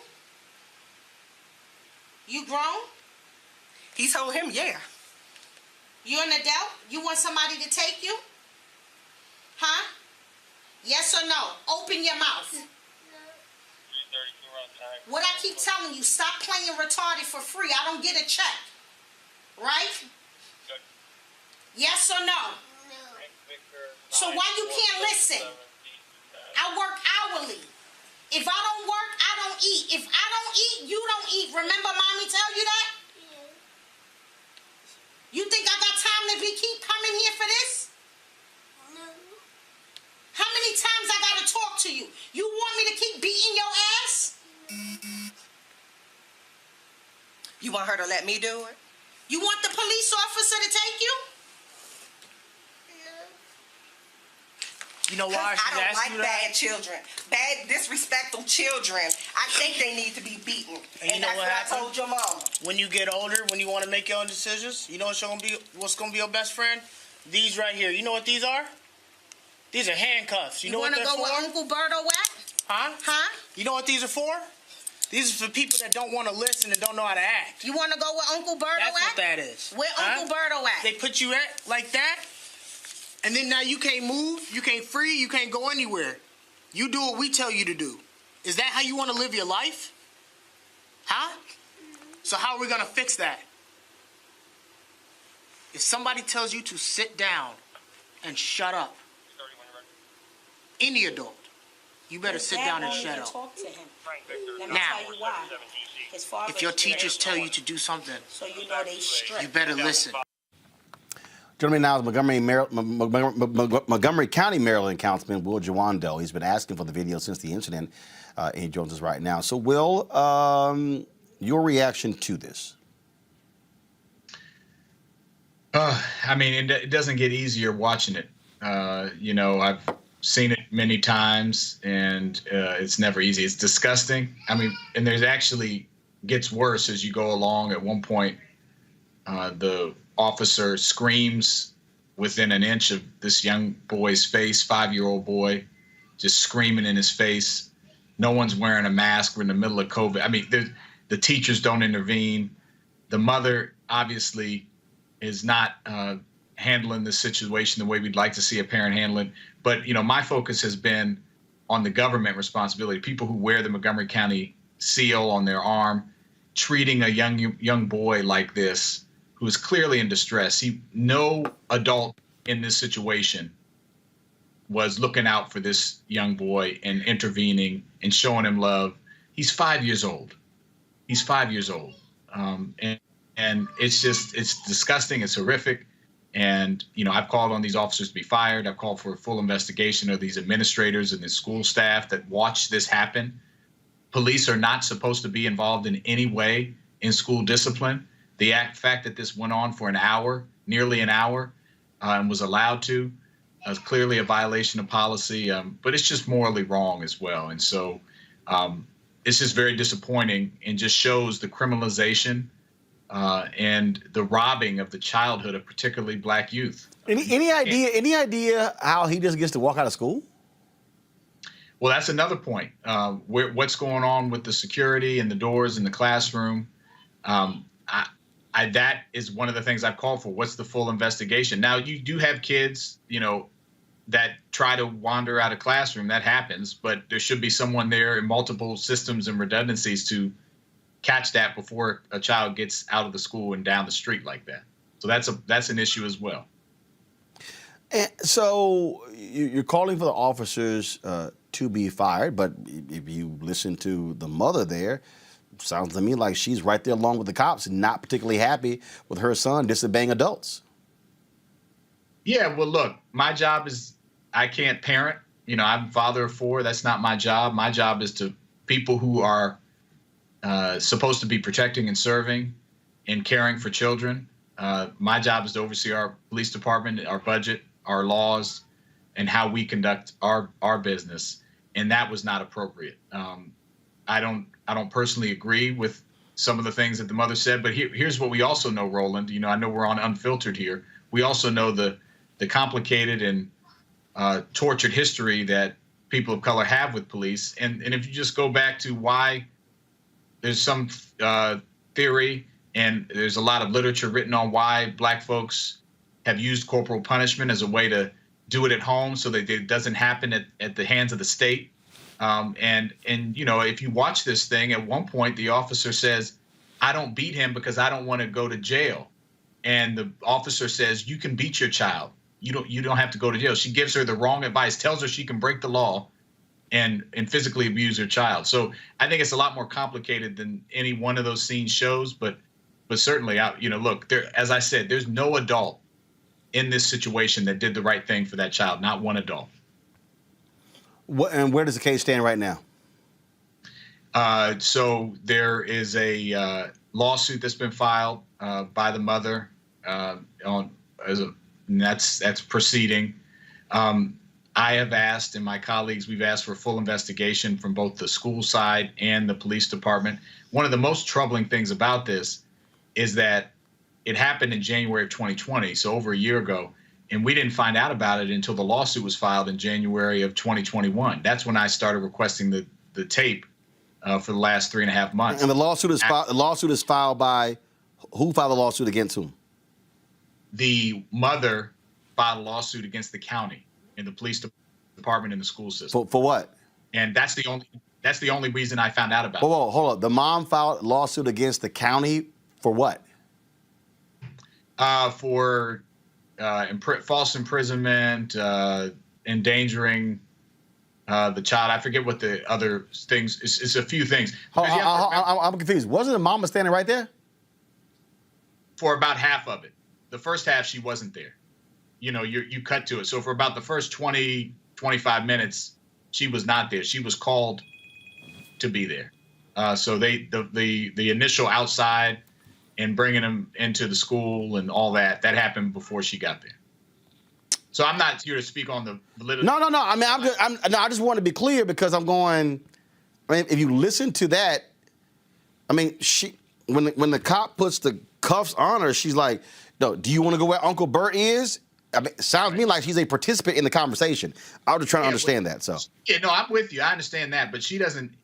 Even if she was saying cuff this 5-year-old child, that our police officers shouldn't be doing it. So it's not excusable because someone doesn't understand the law and is telling.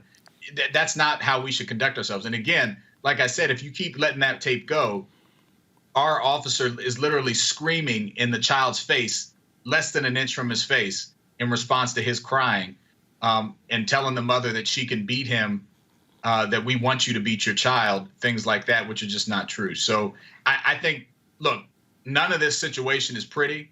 I said every adult in this situation failed this child, but certainly from him being able to get out of the school building, from the police being able to treat him that way when he's clearly in distress. You know, I'm the father of an autistic child. You know, I don't know this child's history, but I can tell you that a lot of this symptoms that he's displaying.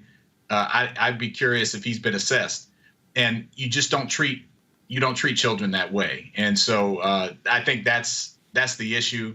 And, you know, the fact that we found out about it so late, you know, this has made its way around the world now. And I think most people are outraged by it, by everyone's actions in that video, the administrators, the police officers. And certainly I understand people taking issue with some of the things that the mother said, but let's think about who has the position of power here, who's holding the gun and the badge and the handcuffs. I think that's an important point as well. All right. Well, Jawando, I certainly appreciate it. Thank you so very much. Thanks, Roland. Teresa, what do you make of this? Your thoughts?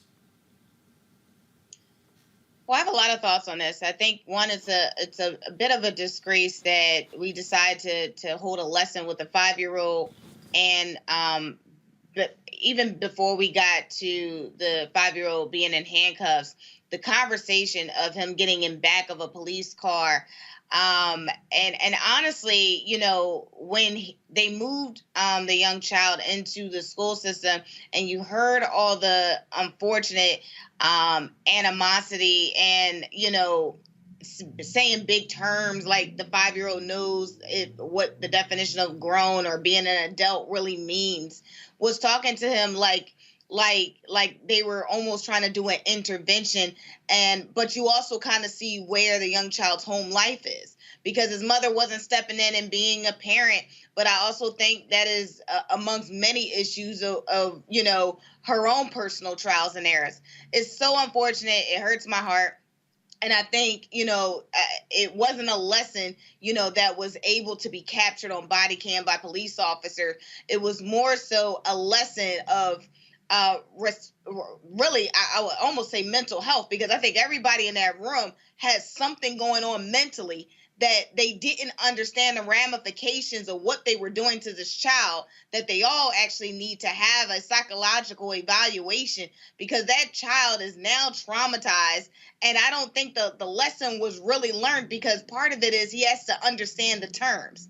So better parenting and better evaluation of the circumstances should have not only taken place when he first was encountered from the police officer, but it should have came to the school administration, which it wasn't there. It should also became to the security system of why this child was able to go out into the streets. We don't know if somebody even opened the door and allowed that child to be out because there's no cameras there. So we don't know, and we all know children do not tell us the full truth, or they don't feel comfortable or feel safe. So I think a lot of factors happen, and of course, running down to the parenting of the situation of the matter, it did not help the situation, and this child is going to have some serious mental health issues that if this happens when he becomes a teenager, we can't expect, wow, we didn't know. They should expect, wow, you guys did this. You didn't show me love. You didn't give me the attention that was due, but you treated me like the criminal you already thought I was.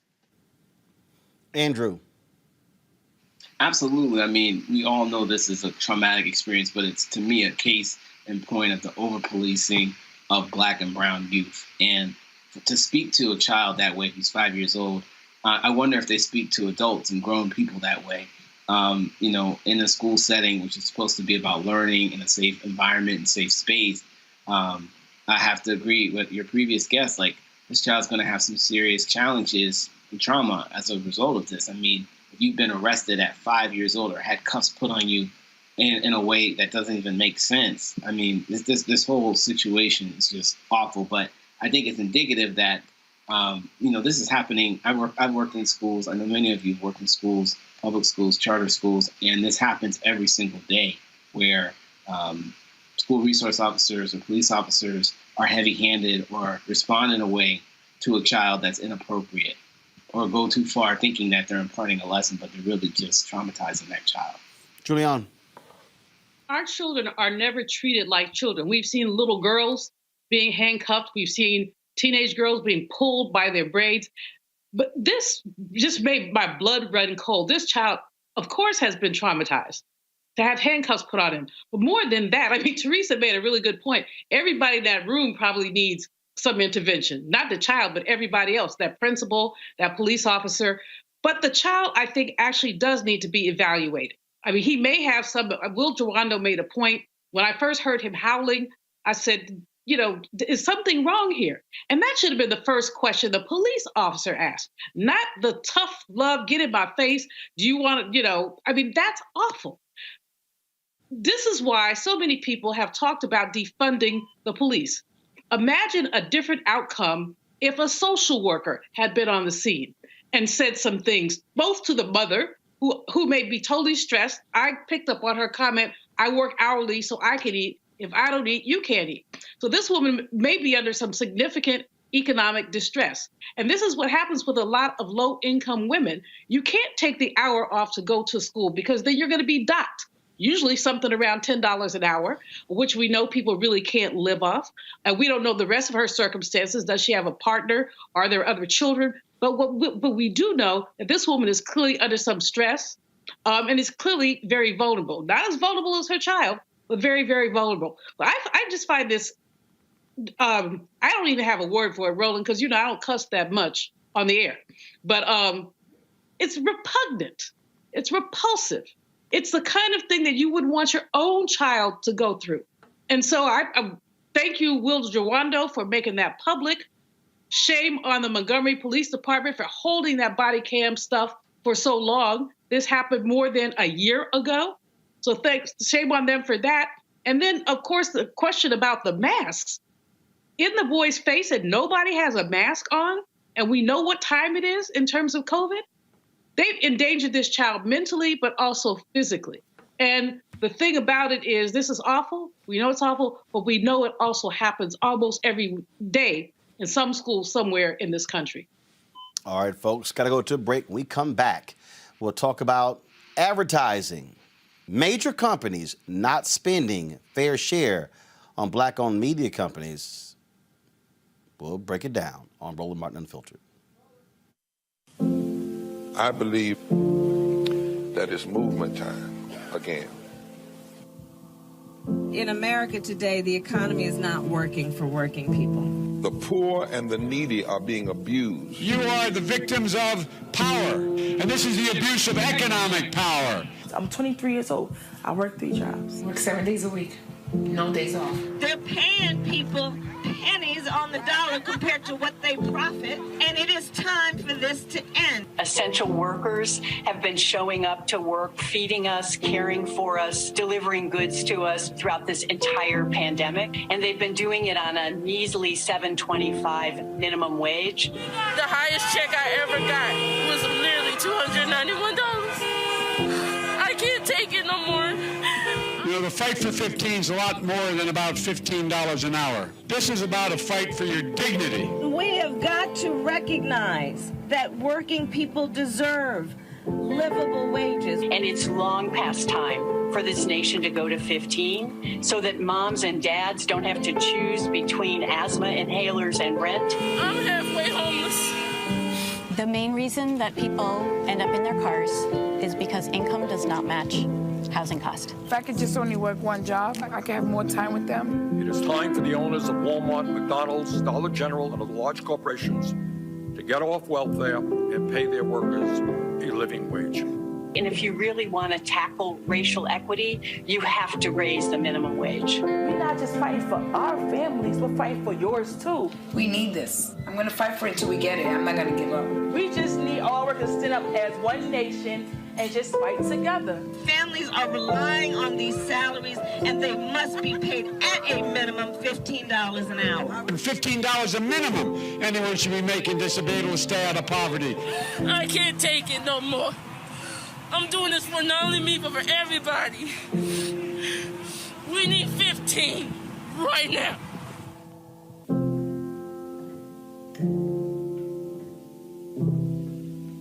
Yo, what's up? This your boy Ice Cube. What's up? I'm Lance Gross, and you're watching Roland Martin Unfiltered.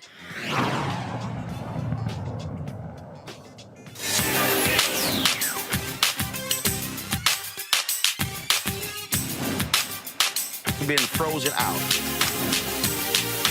Facing an extinction level event. We don't fight this fight right now.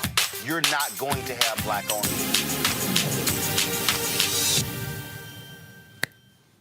You have consistently heard me talk on this show about how crucial it is when it comes to advertising dollars and how black-owned media is consistently frozen out of the money. $150 billion a year is spent on media advertising. Major corporations, publicly traded companies, private companies, the federal government. Black-owned media, small number. I've had many people say to me, well, why shouldn't or why don't we see black-owned media companies the size of a Fox News and a CNN, a New York Times? Why are black newspapers so small? Why is it? It is because we have not gotten enough of the pie. We talked about it on here, and understand the game, understand how the game is set up. The companies give their money to the ad agencies to control. Well, the ad agencies are all white-led. And so then they make us jump through hoops, play games. I won't bore y'all, but trust me, I cannot tell you the conversations that we've had with ad agencies where the company is saying, oh, we know Roland, we like Roland, want to do business with Roland, but the ad agency got their whole other agenda going on. And so we sitting here, we're trying to make stuff happen, and it's just fill this out, put this together, and they never come back with money. Then you have those industries where we are significant drivers of their bottom line. Take, for instance, General Motors. General Motors, more than 11% of their buyers are African American. Cadillac, oh, we know their numbers. But black-owned media spending, not even 3%. Yesterday, in Sunday's Detroit Free Press. Byron Allen took this ad out, signed by several people, including yours truly, specifically calling out the CEO of General Motors, Mary Barra, for refusing to meet with us to discuss advertising opportunities. As you see, it was signed by Byron Allen, Butch Graves, head of Black Enterprise, Ice Cube, his basketball league, yours truly, Todd Brown, of course, founder of Urban Edge Networks, HBCU League Pass, Junior Bridgman, who recently purchased Ebony Magazine, Don Jackson, of course, Central City Productions. Why is that the case? Why is that the case? It's the case, folks, because where's the money? And let me be real clear here. We're not talking about Black targeted. Let me be real clear to everybody who's paying attention. If you watch the NAACP Image Awards on Saturday night, and you saw all of these companies advertising, and that was a long list of them, that money is not going to Black owned. Let me unpack that. The money, I don't even need to repeat. The money is going for checks for African Americans who work there. The money is not going to build Black wealth. Some of y'all missed that. Let me just read for this. These were the advertisers during the NAACP Image Awards. Wells Fargo, Ford, Google, Ruffles, Target, American Family Insurance, Snickers, T-Mobile, L'Oreal, Walmart, Facebook, Geico, Wendy's, McDonald's, The Good Feet Store, Amazon, Vaseline, Chime, Healthcare.gov, Kellogg Special K, LegalZoom, General Insurance, Metamucil, Toyota, Sheba Cat Food, Little Caesars Pizza, Jack in the Box, BET MGM, Cadbury Chocolate, Walgreens, Burger King, TurboTax, Frosted Flakes Kellogg's, Travelocity, M. Gallaty, Hyundai, Pizza Hut, Stanley Steamer, Procter & Gamble, Hennessy, Hershey's Chocolate, Lincoln. All of that advertising money flowed to Viacom CBS. Who is the principal shareholder of Viacom CBS? Sherry Redstone. Black employees, not Black wealth. Black News Channel, recently launched. Majority owner is the owner of the Jacksonville Jaguars. Pakistani American, not Black owned. Black targeted. Complex, Black targeted. Who owns them? That money goes to Verizon. Yeah, I can go on and on and on. Not Black owned. Black targeted. Bounce TV. That's Scripps. Not Black owned. You see what I'm saying? I've always said that America has always monetized Blackness, yet Black people have not benefited from the monetization of Black people. Well. And so we had a call with General Motors. We'll have another one, and laid out exactly what should happen. And not sort of this one-off. And also, this is not a situation where folks want to pick off 2 or 3 Black media people. This is where Black-owned media people have to learn how to stand together. Do y'all know why OPEC is so powerful? They call them a cartel. Do you know why cartels are powerful? Julian gonna explain in a second. It's because they stick together. They don't allow themselves to get picked off. They control the product and the price to maximize money. Black newspapers could be bigger and stronger. Black magazines. Just so y'all know, if it wasn't for the conferences at Black Enterprise, they'd be out of business. They told me that point blank. 90% of the money of Essence comes from the Essence Festival. Not the magazine. Blavity make their money from Afrotech, their conference. That's what you see going on, folks. We launched this show September 4th, 2018. We've been able to grow this show methodically. We are in the black. But if you showed me a white media company that had the growth that we've had in 2.5 years, I can guarantee you they will be doing more than a few $1 million a year in revenue. I can guarantee you. So when we talk about where's our money in economic social justice, what we're talking about is going after the very dollars we are already spending. I just read for you all of those companies. And so here's what the NAACP should be asking to every single one of the companies that advertise during the NAACP Image Awards on BET. What is your black-owned media spend?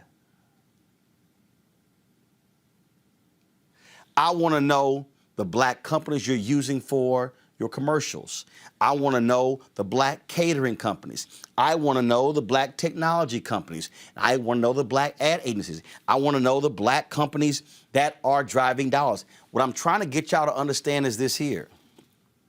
It's my last point before I go to the panel. When we have these black events and corporations are buying tables, and we're excited that so-and-so's our platinum level sponsor, so-and-so's our gold and silver and bronze partner. So-and-so is the lead sponsor of tonight's dinner. Well, guess what? If black-owned media got our fair share, we wouldn't need their tables because we could be the lead sponsor. This is I'm not going to be like a preacher, but this is, and then I love some Emily, sounds like Roland doesn't understand the game. No, boo, you don't understand the game. I understand the game. I've been in this since I was 14 years old. See, let me break it down to y'all, for y'all simple Simons who don't quite get it. In Brett Pulley's book, The $1 Billion Bet, the unauthorized biography of BET, he writes that BET, when Viacom bought them, was getting $1,500 for a 30-second spot. The same spot on MTV was getting $8,000. Do the math.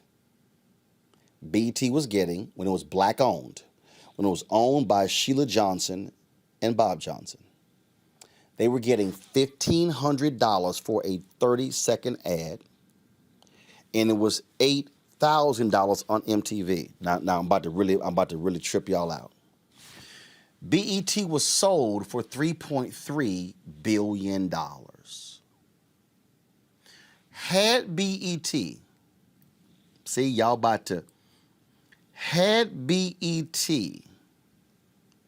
been getting the $8,000 for those spots versus the $1,500, BET's worth likely would have been $10 billion. I'm about to really blow y'all away. BET's likely value would have been $10 billion. I told y'all they sold for 3.3, which means that had Bob and Sheila Johnson sold, don't miss this, sold 1/3 of BET, they would have sold it for $3.3 billion. And they would still own 2/3 of BET. I don't think Some of y'all just heard what I said. Had BET, Julian, gotten its full value, $8,000 versus $1,500, BET's value would have likely been 3 times more than what it was sold for. So had they gotten their full value, they could have sold, in order to be liquid, they could have sold 1/3 of the company for $3.3 billion, which is what they got when they had to sell the whole damn company. So had the ad agencies and the companies not undervalued the black consumer and not played black media small, BET would still be black owned because they could have sold 1/3 of BET for $3.3 billion, still had the company, and it been worth another $6 to $7 billion. But in order for them to maximize the value, they had to sell the whole thing. And now Viacom owns it.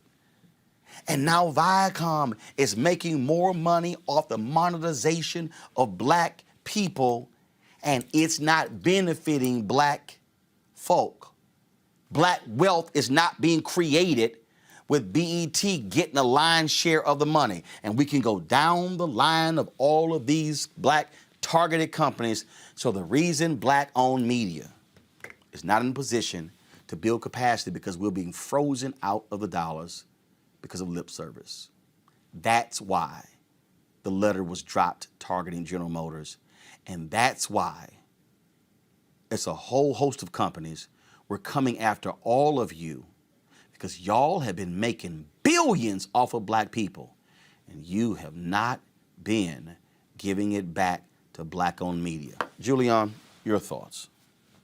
Well, the first thing that comes to my mind when you talk about the $1,500 ad on BET versus the $8,000 on MTV, that's a difference of a fact of 5, Roland, not 3, which means they could have sold 20%. I want to go 5. I ain't even want to go 5. I want to keep it simple.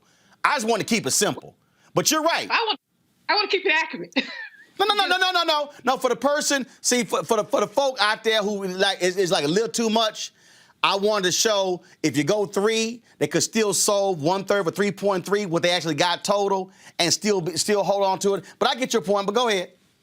So you're basically really talking about the constant undervaluation of black people economically, socially, politically, and otherwise. In terms of the folks who do not invest in black-owned media, but want us to be the ones to buy their stuff, this requires some internal discipline on our parts. How dare GM, but any other company, and we know they all do it, and the black-owned ad agencies often get the little tiniest slice of the pie. But not only that, the black-owned media companies are very often, as you said, ignored. Now, you could tell stories that would curl people's ears about how you go to these agencies to try to get an ad. Years ago, about 15, I tried to start do a show thing, and some of my friends and ads said, go here, go here, go here, go here. Well, you talk about running a sister around. And people, as you said, they'd ask you for more. They'd ask you for numbers. What is your cue? Give us some samples. And you spend hours putting that mess together, and never get the contract. Yeah. And never get it. Or they call you and say, this doesn't quite meet our specifications. I said, well, you gave me the specifications. What you want me to do? But basically, they don't want. I must tell this story just to make some people watch it laugh. I met with one guy who said to me, is it in my interest to have a smart black woman on the air every day? He actually moved his mouth and formed his lips to say that to me. So he said, you can do commentary, but no, you don't need to have your own thing. White man told me that to my face, smiling. And they said, would you like to have lunch? I said, no, I don't eat crow. So, but in any case, the economics of this are, we spend our money over $1 trillion. We spend our money, we get very little ROI. I'm glad that you guys wrote the letter to put GM on the carpet, but there's so many others that need to be looked at. And not in terms of do they go to the Black ad agencies, but do Black-owned media get some dollars? Because many of the Black agencies are not making their own decisions either. They're like almost go-betweens. So when Roland Martin comes, when some of the others come, and you had 6 signatories there, when they come, basically, they ought to be on top of the pile, not at the bottom. So the Black News Channel, interesting, good idea, but again, not Black-owned, not generating Black wealth. And it's a Pakistani American, Shaw, and again, I appreciate the network, but if they go out and start generating hundreds of millions of dollars in advertising, that's going to him. He's already a billionaire. It's not going to African Americans. They are Black investors. And even more than that, Roland, when they invest in his, and you then go and say, I'm Roland Martin, I've got this daily digital show. Well, we already advertised with the Black News Channel. Yep. That was the answer. So basically, folks can out-Black us without being Black. And that's what happens. They can out-Black us on Black Targeted. And again, we're trying to compete against Black Targeted with massive resources, and Black people are not benefiting from it. That's the real deal. Teresa, I want to go Teresa, pull her in. So, Teresa, again, this is, folks say, man, I really wouldn't call people out like that. Here's the deal. Show me, please, where Black people have gotten anything by having to play nice. We call for the meeting, we go through all the processes, and we still fine. So obviously, the only way folk react is when we have to call folk out. Call them out. The kick, drag out specialty is what I like to call it. But we have to be honest here. It's interesting that, and again, I am a proponent of all Black media outlets, but it's interesting that we actually have to fight against each other in order for us to get on the platforms. Different platforms. You don't see Fox News, you don't see, CNN and some other white conglomerates that are larger media platforms fighting against each other just for media ad buys. It's essentially if you advertise with one Black entity, it essentially, it's like a domino effect. They feel like with one budget. And part of it is, African Americans and minorities, we have to know the value of our wealth. And part of it is when the deal is time to be made, we have to make real strategic decisions when we are starting to look down the line and not just the short-term gain just to get out, knowing that vision that we had early on could potentially be a whole generational wealth, but we got to hold on to our equity. We got to hold on to our Black economics.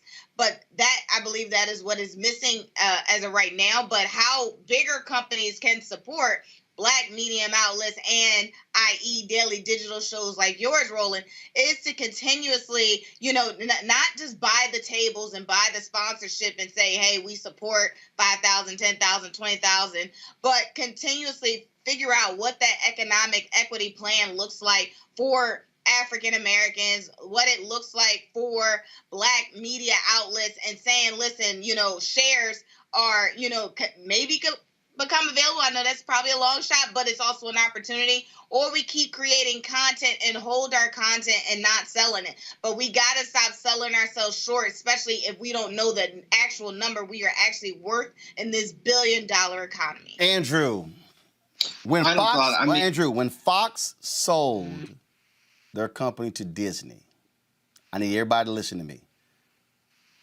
Fox sold the company to Disney for $71.3 billion. $71.3 billion. Robert Smith is the richest African American in the United States. He is worth $7 billion. Fox sold Disney to the tune of 10 Robert Smiths. That means that when they sold it, Rupert Murdoch walked away with billions. His sons, each billions.